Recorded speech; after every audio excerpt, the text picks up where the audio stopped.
Umar view YouTube channel में खुशामदीद। अस्सलामुअलैकुम प्यारे साथियों, कैसे हैं आप दोस्तों। छोटा सा मुख्तसर वीडियो लेकर आपकी खिदमत में हाजिर है आपका दोस्त उमर जरवार।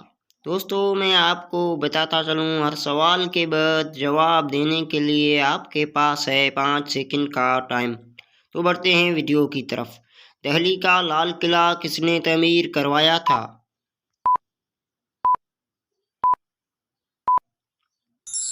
जवाब शाहजहां बादशाह ने। हयात जावेद किसने किसके बारे में लिखी है?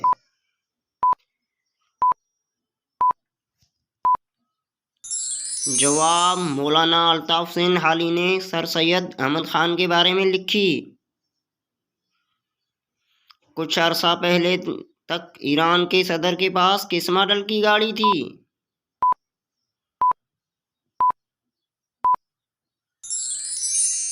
जवाब 1977 मॉडल।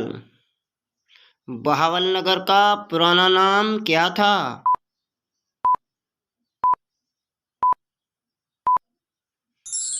जवाब रूंझावाली। कपास उगाने के लिए कौन सी जमीन ज्यादा मुनासिब है?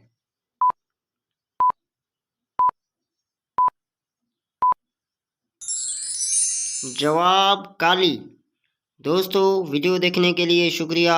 आपको हमारा वीडियो कैसा लगा अपनी राय से आगाह ज़रूर कीजिएगा। अगर आप हमारे चैनल पर नए हैं तो सब्सक्राइब करना ना भूलिएगा। अगली वीडियो तक के लिए हमें दीजिएगा इजाज़त। अल्लाह हाफ़िज़।